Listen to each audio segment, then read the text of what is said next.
जब तक सेटिस्फेक्शन है तब तक ये चलेगी। मतलब 5 से 7 साल तक तो आप चलाओगे? मुझे लगता है एकदम बिल्कुल चलना चाहिए। उससे ज्यादा भी चल जाएगी? चल सकती है। तो धड़ल्ले से जो सेल हो रही है जी, वो काफी अच्छी गाड़ी ये इतने रेंज में आपको इतनी अच्छी गाड़ी आपको मिल जाती है। एक और बात बताना चाहूंगा मैं आपको कि इसका जो म्यूजिक सिस्टम दिया हुआ है वो वाकई बहुत ही जबरदस्त है। अगर आप इसको एक्सपीरियंस करेंगे तो आपको लगेगा कि ये जो लापरवाही बरती है, जैसे इसमें जो बूट का जो गेट है उसमें जब मैं इसको लगाता हूँ वो तो प्रॉपर बंद नहीं होता। बूट डोर जो है वो 2 बार जैसा खोल के फिर लगा। Hello friends, welcome two wheel drift. आज की वीडियो बहुत ही इंफॉर्मेटिव होने वाली है क्योंकि आज पंच का ओनरशिप रिव्यू लेके आए हैं और सुनते हैं उसी की जुबानी जो इसके ओनर है, तो बुलाते हैं। तो चलिए Sanat, welcome to my channel. और ये बताएं कि आपने ये गाड़ी कब ली सनत जी? ये लगभग 6 महीने हो चुके हैं और अप्रैल महीने में मैंने ली थी 2022।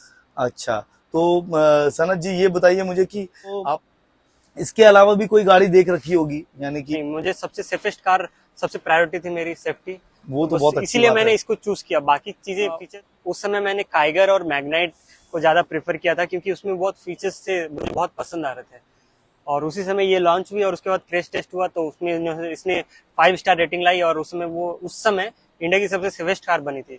तो फिर उसके बाद मैंने कुछ सोचा, पहला प्रायोरिटी था सेफ्टी, फैमिली के लिए लेनी थी और यही मेन रीजन।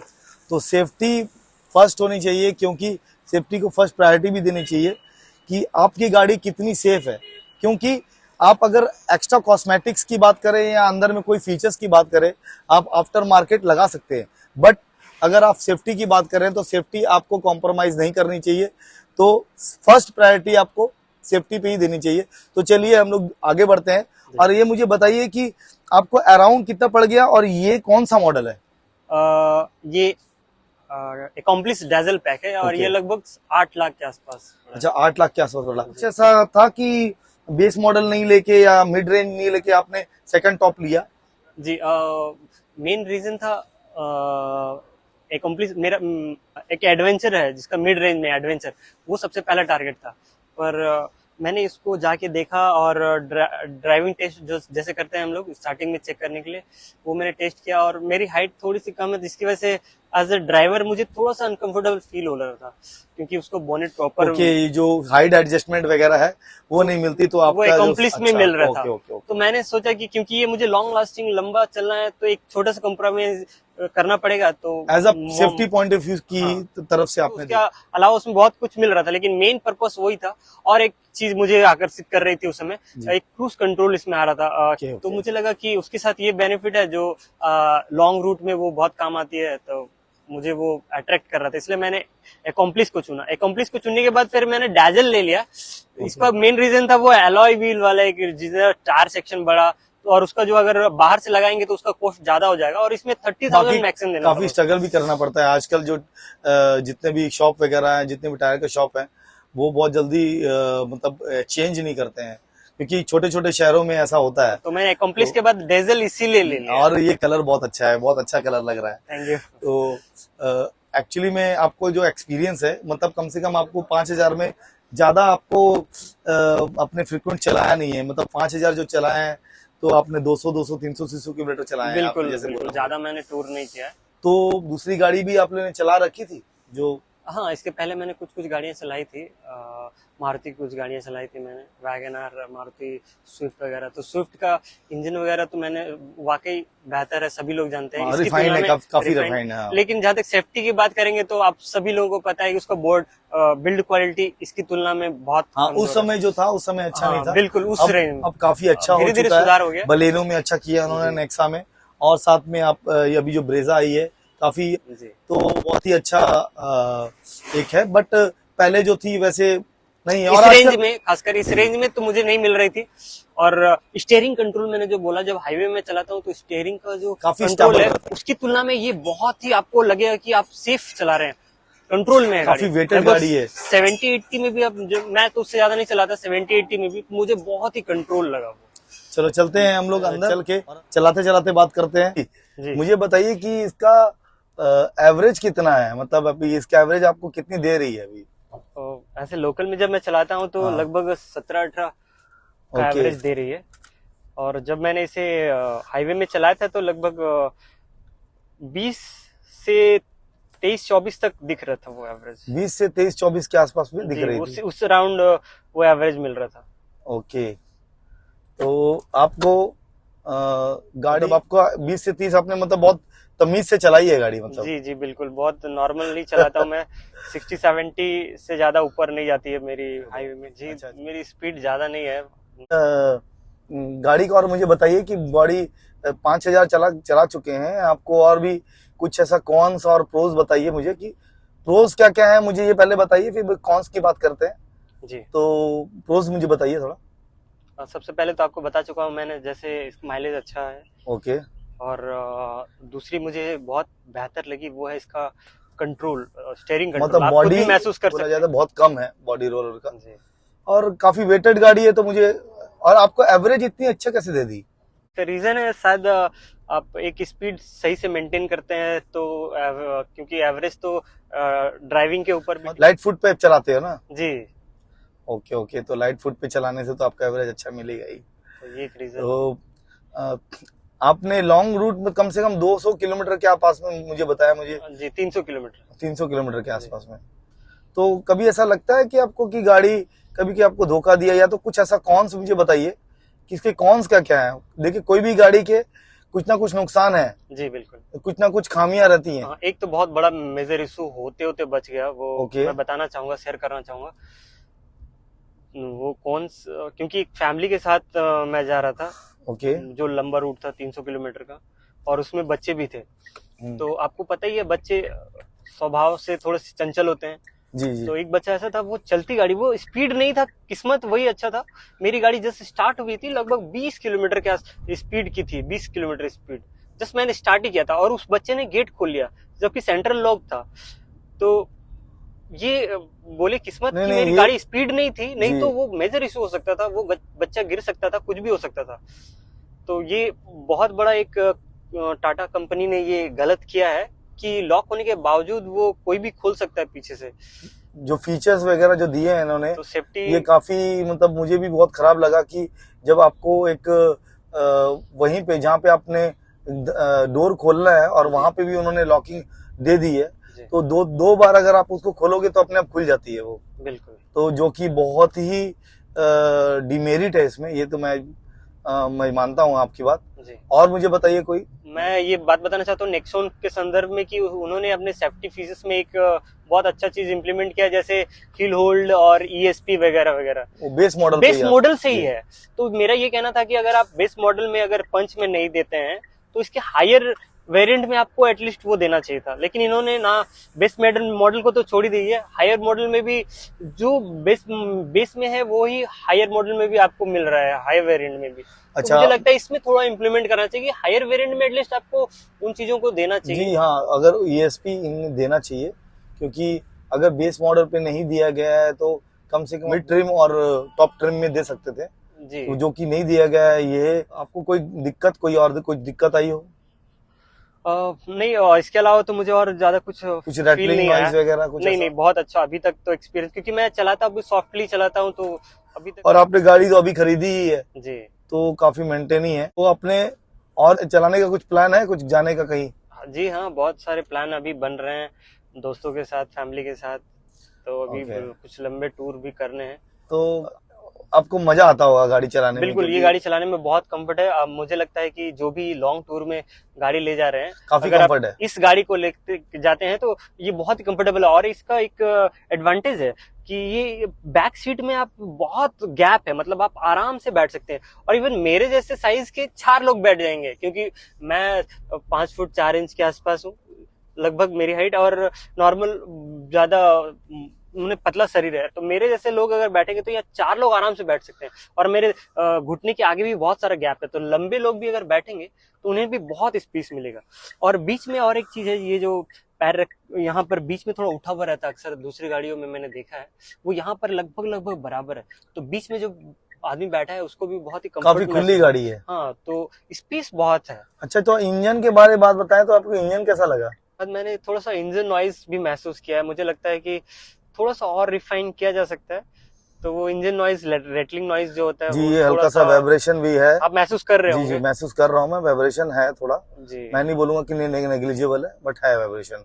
और जितनी भी टाटा की गाड़ी है वहाँ पे उन्होंने इंजन को रिफाइन नहीं किया है। रिफाइनमेंट, इंजन रिफाइनमेंट नहीं है टाटा की। थोड़ा सा और हाँ, ये मारुति सुजुकी और अगर होंडा ही होती तो मैं बोलता कि हाँ उसकी बहुत अच्छी, उसके कंपैरिजन में इसकी जो इंजन है ये थोड़ा सा ये भी नॉइजी और हल्का सा वाइब्रेशन है हो इसमें। सकता है 3 सिलेंडर भी एक रीजन हो सकता है, 4 सिलेंडर 3 सिलेंडर। नहीं, 3 सिलेंडर में भी बहुत से रिफाइंस आते हैं, बट जी क्या है कि और थोड़ी ट्यून होनी जी चाहिए बिल्कुल गाड़ी। बिल्कुल, मुझे भी फील आया, हाँ, वही मैंने बताया, मुझे भी, मैं पूरी तरह से इसमें सहमत हूँ कि थोड़ा सा उसमें आता है, नॉइज आएगा और आपको। मुझे ये बताइए सनत जी कि आपने और भी। जी जी, और एक चीज बताना चाहूंगा, माफ कीजिएगा, कुछ फिटमेंट का इशू है, वाकई इसमें कुछ फिटमेंट का इशू है। टाटा की गाड़ियों में सेफ्टी के मामले में तो सही है, लेकिन इसकी कुछ फिटमेंट इशू है, बॉडी का फिटमेंट में कहीं कहीं पर इन्होंने कुछ लापरवाही बरती है। जैसे इसमें जो बूट का जो गेट है उसमें जब मैं इसको लगाता हूँ वो तो प्रॉपर बंद नहीं होता। अच्छा, बूट वो डोर जो है वो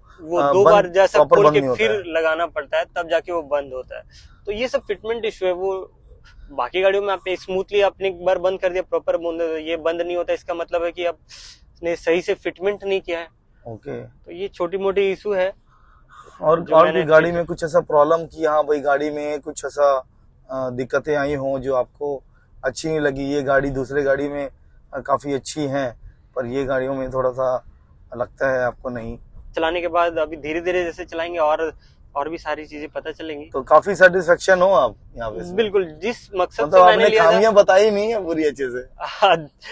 हमने एज ए ऑनर, हम हमारे दर्शकों को खामियां चाहिए, मतलब जी कुछ जी खामियां बिल्कुल होनी बिल्कुल चाहिए। देखिए, कोई भी गाड़ी में खामियां जरूर होती हैं, बिल्कुल, तो मैं खामियां मानता जरूर बताएंगे, क्योंकि हम लोग ने बायस रखना नहीं है, कहीं बायस नहीं होना है हम लोग को। हूं। जी बिल्कुल तो वो चीज जरूर रहे। और गाड़ी काफी अच्छी है। देखो, मैं ये नहीं बोलूंगा कि गाड़ी इस रेंज की बात करूं कि अगर 6-6.5 लाख के आसपास में आप अगर आप ले रहे हो और बेस मॉडल अगर लेना चाहते हो तो गो फॉर पंच, क्योंकि गाड़ी काफी अच्छी है। आप आफ्टर मार्केट लगा सकते हो गाड़ी, अगर कोई बड़ी सिटी पे हो, अगर छोटी सिटी पे भी हो, अगर जैसे कि कोई जाजपुर वगैरह, मैं जाजपुर में रहता हूँ, और जाजपुर में भी अगर आपको कुछ लगाना है, एक कपलर टू कपलर फिटिंग करने के लिए शॉप, एसेसरीज की दुकान है जो कपलर टू कपलर फिटिंग करती है, काफी ट्रस्टेबल भी। आप ही बता दीजिए अपने जो भी व्यूअर्स हैं।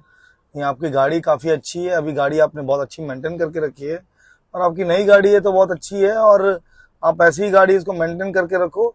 और ये कितने साल तक चलाने की है? मतलब आपको ऐसे आपने गाड़ी ली है तो कितने साल तक चलाना है आपको? ये साथ देगी, प्रॉपर चलेगी तब तक चलाना है। जब ऐसा महसूस होगा कि हाँ इससे बेहतर और कुछ मेरे बजट में आएगा और इससे भी बेहतर कर सकते हैं तो फिर लिया जाएगा, लेकिन फिलहाल सेटिस्फाइड है। जब तक सेटिस्फेक्शन है तब तक ये चलेगी। मतलब 5 से 7 साल तक तो आप हाँ, चलाओगे? मुझे लगता है एकदम बिल्कुल चलना चाहिए, उससे ज्यादा भी चल जाएगी? चल सकती है। गाड़ी तो काफी अच्छी है आपकी, स्मूथ भी गाड़ी है और बहुत ही अच्छा परफॉर्मेंस भी है इसका। और ऐसी गाड़ी थोड़ी धड़ल्ले से बिक्री हो जाती है, तो धड़ल्ले से जो सेल हो रही है जी वो काफी अच्छी गाड़ी ये इतने रेंज में आपको इतनी अच्छी गाड़ी आपको मिल जाती है, मतलब आपको और कुछ चाहिए भी नहीं, क्योंकि बहुत अच्छी गाड़ी है। इसके तुलना में मुझे नहीं लगता कोई गाड़ी है। और एक और बात बताना चाहूंगा मैं आपको कि इसका जो म्यूजिक सिस्टम दिया हुआ है वो वाकई बहुत ही जबरदस्त है। अगर आप इसको एक्सपीरियंस करेंगे तो आपको लगेगा कि ये वाकई बहुत ही बेहतर आपको अनुभव देगा। नहीं, बहुत अच्छा है इसका हारमन्स का। जी आप तो जानते ही इन्होंने होंगे। इंफोटेनमेंट सिस्टम लगाया है जी और काफी अच्छी आवाज है। जी और इस सेगमेंट में देखा जाए तो इस सेगमेंट में अगर आप गाड़ी कोई लेना चाहो तो आपको ऐसा म्यूजिक सिस्टम नहीं मिलता है, ये मुझे पता है। और वैसे तो मेरी भी नेक्सॉन गाड़ी है, तो नेक्सॉन का मैंने ओनरशिप रिव्यू भी रिसेंटली दिया था। तो वो काफी, मतलब देखो, आप टाटा मोटर की इंजन को छोड़ दो, जी अगर इंजन का अगर रिफाइनमेंट को छोड़ दो ना, और फिट एंड फिनिश को छोड़ दो, काफी गाड़ी अच्छी है, बहुत बहुत अच्छा परफॉर्म है। और इंजन काफी रिफाइन करना चाहिए, ये मैं भी जानता हूँ कि हाँ भाई ये रिफाइन करना चाहिए। बट देखा जाए ये इस रेंज में अगर आपको गाड़ी कुछ मिल रही है ना, और आपको बहुत, आप इसमें सेफ्टी पॉइंट ऑफ व्यू से देखा जाए तो काफी अच्छी गाड़ी है। और इस गाड़ी के बारे में बताना चाहूंगा, जैसे इसके बारे में बोला गया था कि ऑफ रोडिंग में अच्छा परफॉर्म करती है, तो मैंने खुद महसूस किया और मैंने महसूस किया कि ऑफ रोडिंग में ये गाड़ी वाकई आपको बहुत अच्छा परफॉर्मेंस करके देती है। आपको अभी तक मैं जिस क्षेत्र में रहता हूँ यहाँ पर बहुत सारे बम्पर वगैरह हैं, बड़े बड़े भी हैं, पर कभी भी ऐसा नौबत नहीं आया कि आपको गाड़ी को टेढ़ी करके उसे पार करना पड़ेगा, जैसे अक्सर हम लोग देखते हैं। मतलब आप इसका बिंदास जी बिंदास जी बिंदास चला सकते हैं, मतलब कोई गड्ढे उड्ढों में हाँ, तो जैसे प्रॉब्लम नहीं इसका है। जो ग्राउंड क्लियरेंस दिया हुआ है ये मुझे बहुत पसंद आया, क्योंकि 187 का है। हाँ जी, उसकी वजह से मुझे अभी तक कोई भी ऐसा परेशानी नहीं हुआ कि किसी गड्ढे में मैं फंस गया, ये गाड़ी फंसी है। हर जगह बहुत इजीली निकल गई है। और इसका सस्पेंशन काफी स्टिफ है। हाँ, ये पर एक नेगेटिव चीज जी आपने बोला। स्टिफ है, वाकई बट मुझे ऐसा लगा नहीं, गाड़ी काफी अच्छे से टैकल कर लेती है। थोड़ा सा गाड़ी हल्की सी सॉफ्ट होनी चाहिए, और सॉफ्ट होनी चाहिए, बट क्योंकि वो डिजाइन ही ऐसा किया है, क्योंकि एज अ डिजाइन देखा जाए तो स्टिफ वगैरह है, थोड़ा झटका ज्यादा लगता थोड़े है झटके लगते हैं। और गाड़ियों की तुलना में मैंने जी थोड़ी सी महसूस स्टिफ किया है ये थोड़ा सा हार्ड है। जी। पता नहीं उन्होंने कैसे डिजाइन किया, ठीक है चलेगा। कुछ कुछ अच्छी चीजों के कुछ साथ ना कुछ तो नेगेटिव खामियां आ आएंगी, जाता है, हर गाड़ी में होती है। कुछ ना कुछ तो खामी आएंगी, बट ओवरऑल देखा जाए तो आपकी गाड़ी काफी अपने अच्छी मेंटेन करके रखी है। 2 नंबर पे अगर लेके जा रहा हूँ गाड़ी तो काफी अच्छे से टॉर्क का हल्का सा लैग है, जी हल्का सा लैग करती जब इनिशियली अगर मैं उसको चलाता हूँ थोड़ा सा, तो सेकंड गियर से थर्ड गियर में लेके आने के बाद जब मैं एसी ऑन करने के साथ करता हूँ तो थोड़ा सा लैग है, बट नेग्लिजिबल है ना। ये पावर इशू है, थोड़ा सा नेचुरल पावर एस्पेक्टेड इंजनों में जी होता है, पावर तो इशू है, नो डाउट।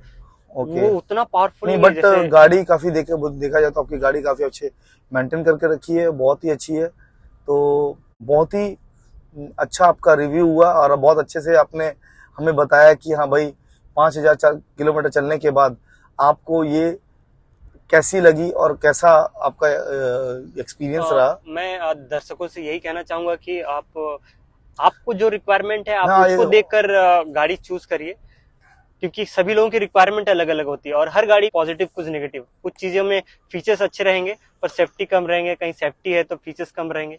तो आपको चूज करना है कि आपका रिक्वायरमेंट क्या है। सनत जी, आपको लगता नहीं कि आपने जल्दी कर दी? टियागो ईवी जो अभी लॉन्च हुई है, आपको थोड़ा रुक जाना चाहिए था। हाँ, बात तो सही है, मुझे भी थोड़ा ऐसा फील होता है। मैं सच बोलूं तो मुझे इलेक्ट्रिक वाली गाड़ी ही लेनी थी, लेकिन क्या है कि उस समय मेरे बजट में थी नहीं। नेक्सॉन आया हुआ था, नेक्सॉन बजट से बहुत बाहर था, वो एकदम अफोर्ड करने लायक नहीं था और बिल्कुल गाड़ी लेनी ही थी उस समय, तो ऑप्शन नहीं था दूसरा कुछ। अच्छा, ऑप्शन नहीं था तो आपको गाड़ी नहीं तो मैं वाकई यही गाड़ी लेता अभी जो टियागो निकली। अभी क्या लग रहा है? अभी पछतावा हो रहा है? थोड़ा सा लगता है वाकई, क्योंकि आने वाला समय इलेक्ट्रिकल का ही समय आने वाला है। गाड़ी काफी अच्छी, इन्होंने एक नया रिवोल्यूशन लेके आ गए हैं कि अगर जो 8.5 लाख में आपको गाड़ी मिल रही है, जो कि आपको हैचबैक 6.5 लाख में आपको मिलती है, जो आपको ईवी जो है आपको 8.5 लाख में मिल रही है, और उससे अच्छी क्या बात हो सकती है। जी सनत जी, तो आपकी गाड़ी चला के मुझे काफी अच्छा लगा और काफी अच्छा एक्सपीरियंस था। दोस्तों, ये हमारे सनत जी की पंच का रिव्यू था और इनसे काफी इंफॉर्मेशन मिल चुकी है और ये काफी सेटिस्फेक्शन भी है देखा जाए तो। और हर गाड़ियों में कुछ ना कुछ खामियां और कुछ ना कुछ कॉन्स वगैरह और कुछ ना कुछ बेनिफिट्स भी मिलते हैं। तो आपको अपने हिसाब से गाड़ी लेनी है कि हाँ आपको जैसे कि इसके इंजन में कुछ ऐसा थोड़ा सा रिफाइनमेंट नहीं है, पर ऐसा नहीं कि ये गाड़ी अच्छी नहीं है, तो ये भी गाड़ी अच्छी है और काफी कहा जाए तो वैल्यू फॉर मनी है। जो अगर आप लो ट्रिम और मिड ट्रिम में काफी अच्छी आपको ये गाड़ी मिल जाती है और बहुत ही अच्छा आपको ये ऑप्शन मिल जाता है लेने का। तो मैं ये बताना चाहता हूँ कि आपको गाड़ी अगर लेनी है तो प्लीज आप ये तो हमारा ओनरशिप रिव्यू था, तो आपको अपने हिसाब से गाड़ी लेनी चाहिए। अगर आप इंजन में जाते हो तो मैं हुंडई में बोलूंगा सबसे पहले कि आप हुंडई की गाड़ियां देखें। और आपके अगर बजट अगर आपको लो है, अगर आप बजट आपका अफोर्ड नहीं कर पा रहे हो और आपको ऐसा लगता है कि अराउंड 6-6.5 लाख में आपको गाड़ी लेनी है और हैचबैक गाड़ी अगर आपको लेना भी चाहते हो, तो मैं आपको बोलूंगा कि टियागो अभी गाड़ी आई है, थोड़े और पैसे खर्चे कर लो और वो काफी वैल्यू फॉर मनी होने वाली है भाई। जो पेट्रोल से छुटकारा मिलने वाला है आपको, तो मैं आपको यही बोलूंगा कि गाड़ी अगर लेनी है तो सोच समझ के लें और अगर आपको कुछ पूछना है कि मैं इस रेंज 6 लाख के रेंज में, 8 लाख के रेंज में और 12 लाख के रेंज में कौन सी गाड़ी लें, तो प्लीज हमारे कमेंट बॉक्स पे आप कमेंट करें और आपको सही आंसर आपको हम लोग देंगे कि कौन सी गाड़ी आपको लेनी चाहिए, कौन सी नहीं। तो यहीं तक का हमारा वीडियो था। तब तक के लिए सत श्री अकाल, गुड बाय दोस्तों।